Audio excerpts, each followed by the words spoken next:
Hello বন্ধুরা, আজকে আমি তোমাদের জন্য এক্সপ্লেন করতে চলেছি এমন এক ড্রামা যেখানে সৌন্দর্য মানে শুধুই চেহারা নয়, বরং হৃদয়, আত্মবিশ্বাস আর বন্ধুত্বই আসল পরিচয়।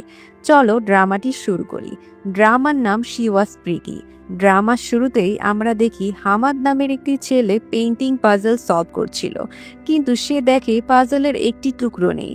সেই সূত্র ধরে সে অনলাইনে একজনকে খোঁজে, যার নাম ছিল কিং হাইজিন।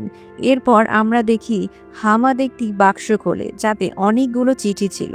এখান থেকে জানা যায় কিং হাইজিন ছিল সেই মেয়েটির শৈশবের বন্ধু, আর এই চিঠিগুলো হাইজিন তাকে পাঠিয়েছিল যখন সে নিজে উচ্চশিক্ষার জন্য নিউ ইয়র্কে ছিল। কিন্তু সেই চিঠিগুলোর কোনো উত্তর হাইজিন কখনো পায়নি। সে নিজেও আর কোনো চিঠি পাঠায়নি। এরপর দৃশ্য বদলে যায়। হামাদ এক নাইট ক্লাবে যায়, যেখানে একটি মেয়ের জন্মদিন উদযাপন হচ্ছে। সেই মেয়েটির নাম ছিল মিনহরি। সবাই তাকে হরি বলেই ডাকে। তখন হরি তার বেস্ট ফ্রেন্ডকে ফোন করে, কারণ সে তার জন্মদিনের পার্টিতে আসেনি। আমরা দেখি তার বন্ধুটি একটি বারে কাজ করছিল। সে হরিকে বলে, আমি রাস্তায় আছি। তারপর হরির ফ্রেন্ড এসে পৌঁছে। গল্পের মূল চরিত্র কিং হাইজিন খুব সাধারণ দেখতে হলেও তার মধ্যে এক ধরনের আকর্ষণ ছিল। তাই কাস্টমাররা তাকে দেখে বলে, তুমি কি ওই সুন্দরী মেয়েটিকে খাবার সার্ভ করতে এখানে পাঠাতে পারো? কিং হাইজিন সবকিছু সুন্দরভাবে সামাল দেয়। পরে দেখা যায় হরির জন্মদিনের পার্টিতে হরি একগুচ্ছ হ্যান্ডসাম ছেলেদের সাথে বসে গল্প করছে। সে যখন বাইরে হাইজিনকে দেখে, তখন খুব খুশি হয়ে ছুটে আসে। তখন এক ছেলে বলে, বিশ্বাস হচ্ছে না, তোমার মতো ক্লাসি মেয়ের এমন সাধারণ এক বন্ধু আছে। হরি তখন রেগে যায়, ছেলেটিকে অপমান করে এবং তাকে ওখান থেকে চলে যেতে বলে। এরপর হরি চলে আসে হাইজিনের কাছে এবং বলে, চলো আজ ডিনার করি। কিন্তু হাইজিন বলে, তুমি আজ তোমার বন্ধুদের সঙ্গে আনন্দ করো, এবং জোর করে তাকে সেদিকে পাঠিয়ে দেয়। হাইজিন ডিনার করতে বসে এবং তখন তার ফোনে একটি মেসেজ আসে যে তার স্টুডেন্ট লোনের টাকা এখনো বাকি আছে। সে দেখে আশেপাশে সবাই কত নিশ্চিন্তে উপভোগ করছে, যা দেখে তার মন খারাপ হয়ে যায়। এরপর সে নিজেকে তুলে ধরার চেষ্টা করে। হঠাৎ হরি পুলে পড়ে যায়, সাথে সাথে সবাই তাকে বাঁচাতে ছুটে যায়। হরি পানিতে ডুবে যাচ্ছিল। হাইজিন ছুটে আসে এবং আরেকজনের সঙ্গে ধাক্কা লেগে সেও পানিতে পড়ে যায়, কিন্তু কেউ তাকে সাহায্য করতে আসে না। সে ধীরে ধীরে পানির নিচে চলে যাচ্ছিল এবং তখন মনে হচ্ছিল যেন সে কোনো সিনেমার সাইড ক্যারেক্টার, যাকে কেউ কখনো গুরুত্ব দেয় না। কিন্তু হাইজিন নিজেই উঠে আসার চেষ্টা করে এবং সফল হয়। উপরে উঠে এসে হাইজিন বুঝে যায় সে কখনো স্পটলাইটে আসবে না, শুধু হরির মতো সুন্দর মেয়েরাই তা পারে। হাইজিন এরপর বাসায় ফিরে যায়। পরদিন জানা যায় হরি ও হাইজিন বেস্ট ফ্রেন্ড না হলেও একসাথে একটি ফ্ল্যাটে থাকে। তারা দুইজন আলাদা রুমে থাকে।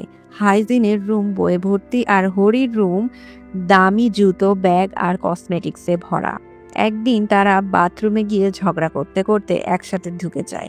হরি তখন হাইজিনকে জিজ্ঞেস করে, কাল তুমি কোথায় ছিলে? আমি তোমাকে অনেকবার ফোন করেছিলাম। হাইজিন জানায়, কাল রাতে ফোনে কল এসেছিল, কিন্তু আমি ফোন ধরতে পারিনি, কারণ ফোনটা পানিতে পড়ে গিয়েছিল।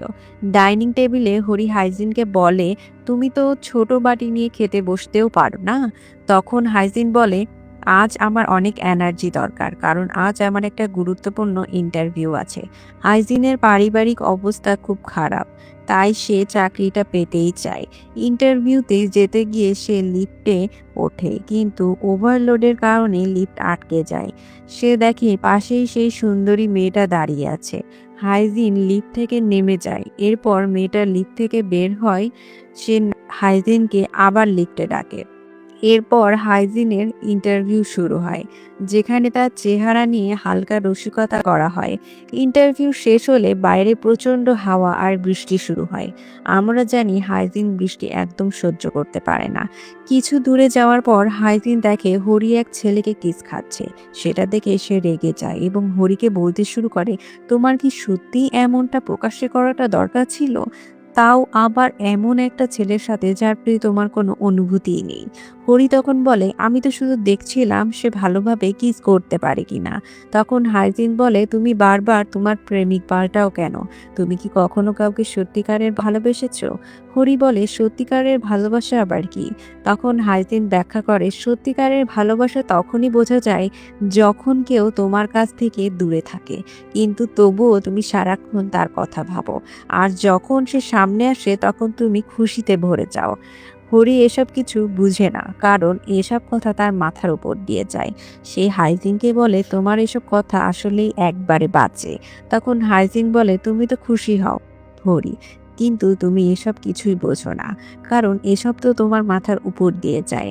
তখন হাইজিনকে হরি বলে, তোমার এসব কথা খুবই বাজে শোনাচ্ছে।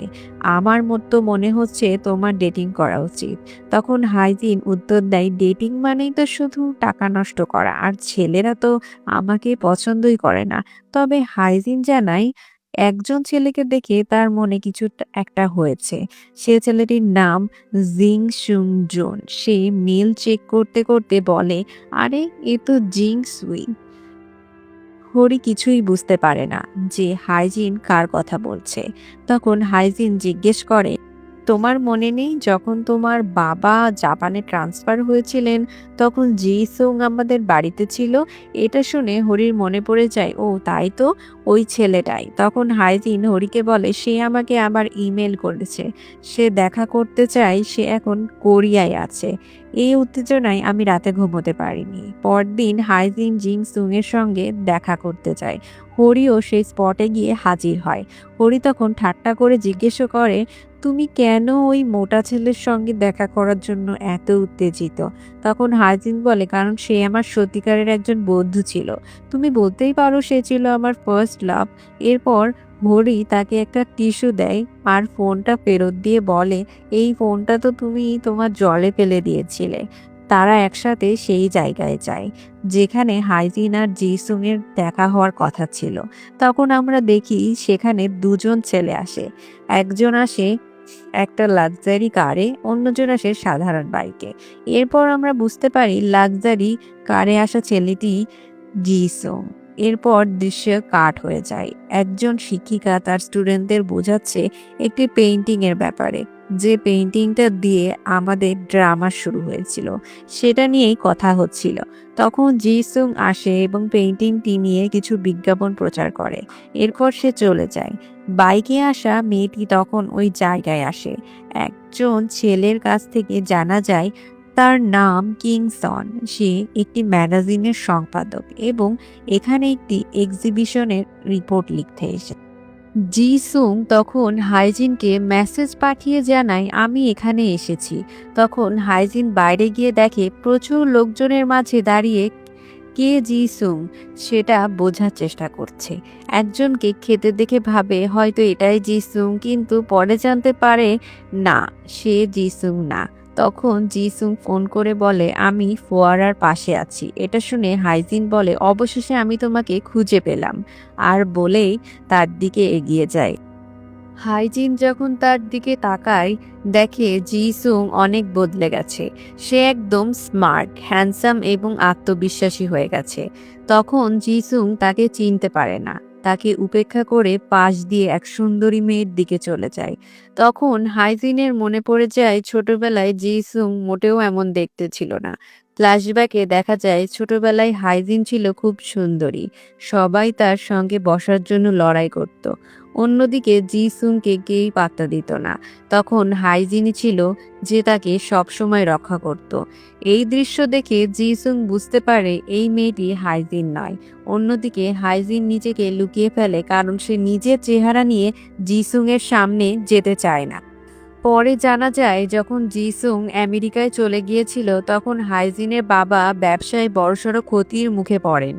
এই মানসিক চাপ ও দুশ্চিন্তায় হাইজিনের সুন্দর মুখ ধীরে ধীরে কুৎসিত হয়ে যায়। এর মধ্যেই হরি চলে আসে আর হাইজিনকে বলে, তুমি নিজেই ভুলভাল ভাবছো, তুমি দেখতে মোটেও কুৎসিত না। তখন হাইজিন বলে, সুন্দর মুখের সঙ্গে সঙ্গে আমার আত্মবিশ্বাসটাও হারিয়ে গেছে। আমি কারোর সামনে দাঁড়াতে পারি না, কারণ সামনে কিছু বলার সাহস পাই না। অতীতের স্মৃতিগুলো বারবার মনে পড়ে, তাতে কোনো উপকার হয় না। তখন হাইজিন হরিকে বলে, যদি একদিনের জন্য আমি তোমার মুখ আর শরীরটা পেতাম, এটা বলেই সে কিছু একটা ভাবতে থাকে। হরিকে এসে জিজ্ঞেস করে, তুমি কি আমাকে আরেকটা সাহায্য করবে? এরপর দৃশ্য কাট হয় এবং পরবর্তী দৃশ্যে দেখা যায় হরি হাইজিন সেজে জি সুং এর কাছে যায়। জি সুং তাকে দেখে খুব খুশি হয় এবং জড়িয়ে ধরে। এরপর ফ্ল্যাশব্যাকে দেখা যায় ছোটবেলায় জি সুং যখন হরির বাড়িতে এসেছিল, তখন হাইজিন তাকে পেইন্টিং পাজল সমাধান করতে শিখিয়েছিল। পেইন্টিংটা বাইরে থেকে সাধারণ মনে হলেও ব্যাকগ্রাউন্ডে এক মেয়ের মুখ দেখা যাচ্ছিল। তখন হাইজিন বলেছিল ব্যাকগ্রাউন্ডের এই মেয়েটাই সাইড ক্যারেক্টার, তাকে সহজেই কেউ এড়িয়ে যায়। বর্তমানে হাইজিন নিজেকেই সেই সাইড ক্যারেক্টার হিসেবে দেখে। সে তার ফার্স্ট লাভ ও বেস্ট ফ্রেন্ডকে একসাথে দেখে ভেঙে পড়ে। এরপর আমরা দেখি তারা দুজন একটি রেস্টুরেন্টে আসে আর হাইজিন লুকিয়ে লুকিয়ে দেখে জিং সু হরিকে অনেক প্রশ্ন করছে আর সেগুলোর উত্তর হাইজিনকে বেশ কষ্ট দিচ্ছিল। তাই সুজু চায় না হারি যেন ওকে বেশি প্রশ্ন করে। তখন হারি সুজুকে জিজ্ঞেস করে, তোমার বাবা মা কেমন আছে? তখন সে কষ্ট পায় কারণ ওর মা বেঁচে নেই, অনেক আগেই মারা গেছেন। হারি যদিও বোকা নয় তাই সে প্রশ্নটা ঘুরিয়ে দেয়।